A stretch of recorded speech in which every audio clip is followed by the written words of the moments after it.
안녕하세요. 별명 디크루트입니다. 오늘은 채용공고 두 번째 영상으로 호감도 높은 채용공고를 쓰시는 방법에 대해서 이야기해볼 거예요. 눈높이 이야기부터 시작해볼까요? 나이 지긋한 기업의 대표님들 시대에는 만화, 만화영화 이런 게 굉장히 유치하고 어린애들이 보는 거였잖아요. 근데 이제 만화책 원작의 영화들이 매출 1위를 찍는 시대가 왔습니다. 눈높이를 시대에 맞춘 효과, 질이죠. 지난 영상에서 지원자들을 잠재적인 우수 고객으로 보라는 말씀 드렸어요. 그러니까 이제부터 쓰시는 채용 공고의 목적을 우수한 지원자를 뽑는 거에다가 회사 이미지 개선과 회사 홍보를 더한 것으로 시각을 바꾸고 생각해 볼게요. 그러기 위해서 첫 번째로 지원자가 가진 기업에 대한 부담감을 낮추는 거, 두 번째로 회사와 부서와 업무에 대해서 잘 전달하는 거, 세 번째로 회사의 분위기를 잘 전달하는 거에 초점을 맞출 거고요. 그럼 이제 우수 고객을 우리의 지원자로 만들어 보시죠. 자, 우선 지원자들이 무엇을 궁금해하는지에 대해서 생각해봐요. 그리고 그거를 유쾌하게 풀어주는 겁니다. 왜 유쾌하게 풀어줘야 되느냐? 그래야 부담감이 없어지거든요. 진지한 CF들 기억나시죠? 근데 유쾌한 CF들이 훨씬 더 기억에 남아요. 예를 들면 비락식회. 그러면 뽑는 인력의 모집 분야부터 시작해볼까요? 해당 업무에 신을 모셔오고 싶어요. 그러면 어떻게 해야 되냐? 신이 될 만한 유망주를 뽑아와야죠. 격리 파트를 뽑고 싶으면 회계의 신 후보자 진입장벽이 확 낮아졌습니다. 왜 이래야 되냐? 부담감을 없애기 위해서.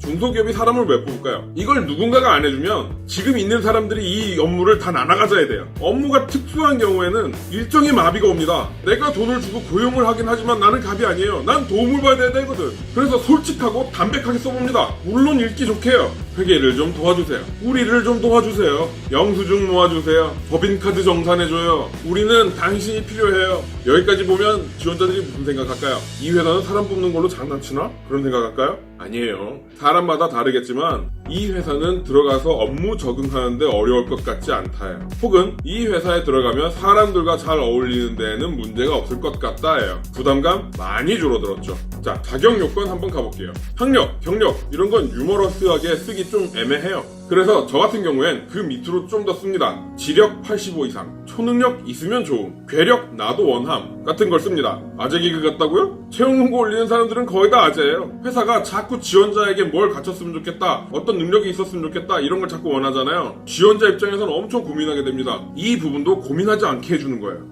자, 이제 우대사항이에요. 우대사항 중요하죠. 지원자 입장에선 내가 가진 능력이나 기술 중에 이 회사에서 어떤 것들을 원하고 있는지 궁금하죠. 역으로 생각하면 이건 나는 없는데 여기 가려면 좀 더 공부해야 되겠다. 이 부분을 부담감을 덜어주는 공간으로 활용합니다. 담당 업무에 영어가 필요한가요? Hi, nice to meet you. 해석 가능자, 엑셀 서식 계산, 자동 합계 가능자. 이거 엑셀 배워보신 분들 알겠지만 가장 기본적인 난이도예요. 컴퓨터 윈도우 계산기 사용 가능자, 전자 계산기 사용 가능자, 영수증 모아서 종이에 붙일 수 있는 자, 그리고 우리 회사에 지원해주신 모든 분들. 모집 인원은 오직 당신. 자, 그럼 여기에 하나의 항목이라도 해당되지 않는 분이 있나요? 모두가 지원할 수 있는데 모두가 지원해 주셨으면 좋겠습니다.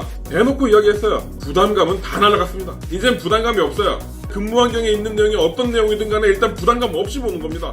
자, 이제 근무 환경에 대해서 써볼 텐데 회사가 얼마나 크고 우리 회사의 비전이 어떻고 내년에 이런 건 지원자가 원하는 내용이 아니에요. 지원자들에겐 옆자리엔 누가 앉을 거고 모니터는 몇 인치고 컴퓨터 사양은 어떻고 같이 일할 팀원은 몇 명이고 진짜로 내가 이 자리에 앉아서 할 일들이 무엇인지, 그게 근무 환경이에요. 지하철이나 버스에서 내려서 30m 직진 앞, 이거는 사실을 적시한 내용이고 한번 유쾌하게 꼬아볼게요. 지하철에서 내려서 30m, 출근 비 올 때 우산 없어도 앉아줄 수 있음. 한 번 더 까볼게요. 지하철에서 내려서 30m 앞, 회사 1층 맥도날드 맥모닝 개꿀맛. 그러면 맥도날드 보이는데 그 건물이라는 거 분명히 알 거고, 그리고 맥도날드가 있다는 것도 지원자들한테는 굉장히 이득이죠. 첫 줄 이렇게 시작하면 기업에 대한 위압감 완전히 해소됐습니다.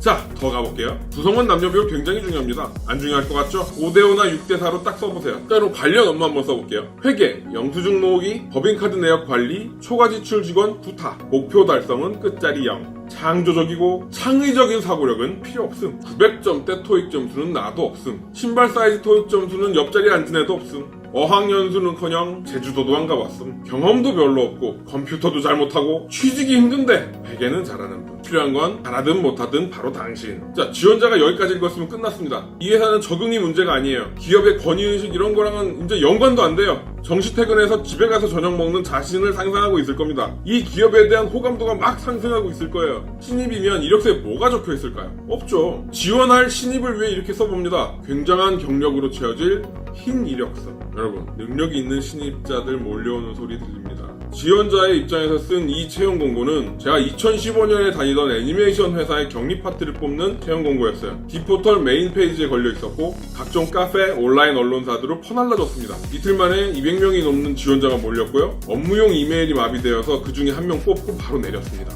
뷰수는 한 300만 간 것 같아요. 관심 기업으로 찜해두는 걸 200명 이상 했대요. 홍보 효과 오지게 올랐죠. 오늘의 결론은 채용 공고, 회사의 자랑이나 유리한 점을 쓰기보다는 진짜 일하는 사람을 기준으로 이야기해줘라.